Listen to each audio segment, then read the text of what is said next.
Okay, welcome back to The Upload TV and thanks for joining us as ever, myself the Average Golfer and Joey the Tweet. Now we are back at Clark's Golf Centre, 12th of September, busy old day, done a lot of tricks and new products, 5 in total this morning, and we're now looking at a new wedge from Cleveland.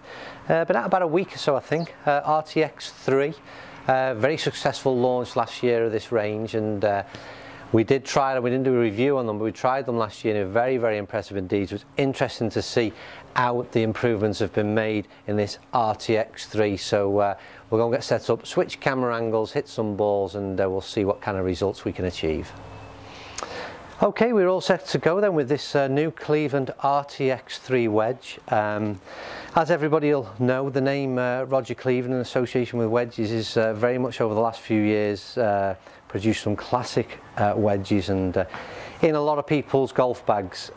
Always a very, very nice club to use. Be interested to see how this version performs. In terms of how it looks, it's very much probably classic satin finish, a slightly duller chrome. Very, very classy looks very nice.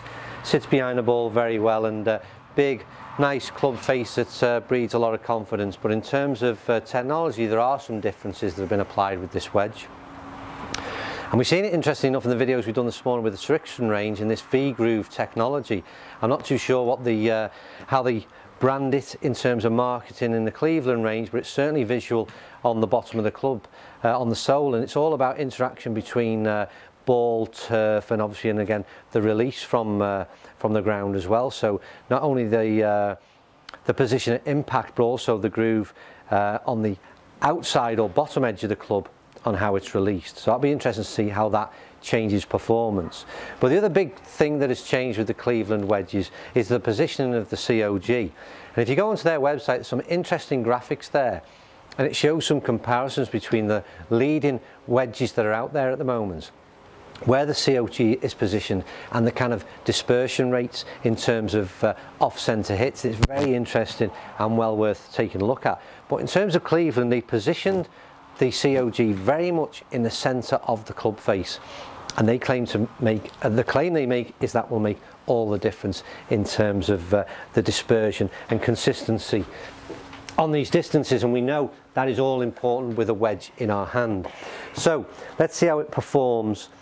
Difficult one to assess really, a wedge, because like I said, it is generally all about the strike, and that, as we know, can vary in literally millimeters. Well, that was really nice, probably slightly right of target. Let's see what we get in terms of we've got no spin on that. We've got flight scope up on there. What have we got on our machine, Joe? 10,000. 10,000 spin? Yeah, 10,000 spin.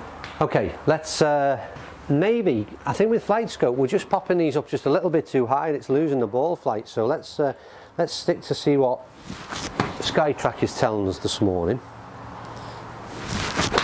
Oh, that's a better ball, Joe. Yeah. I mean, first of all, and again, something that I didn't mention, there's a 52 degree wedge. So we've got a little game thrown up on the screen there. Are we recording this one at the moment, Joe? Yeah. So we can throw up some numbers after.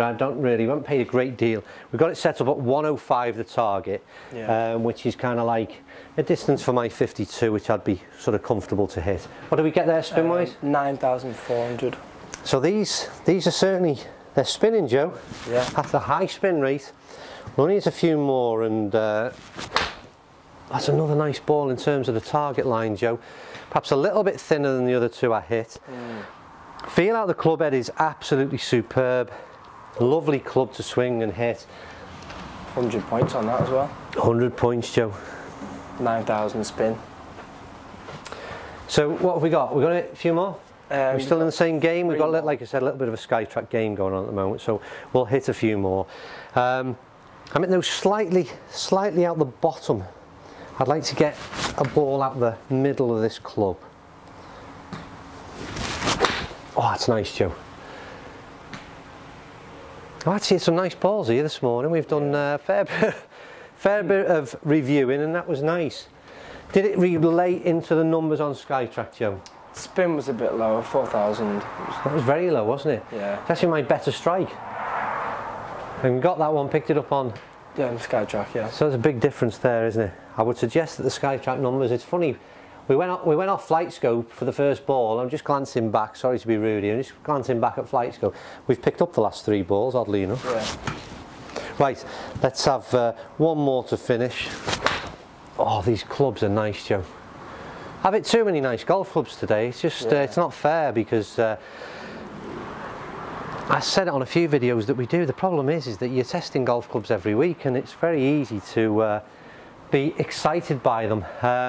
So we're looking at, again, there's always a slight. It was 8,000. So there's, again, very, very similar in terms of the spin, 9,000 on the flight scope. Yeah, the ball is definitely spinning. That's one thing we can confirm, whether you read it from flight scope or whether you read it from SkyTrack. I'm going to hit one more ball and then I say it'll be a bit of a summary.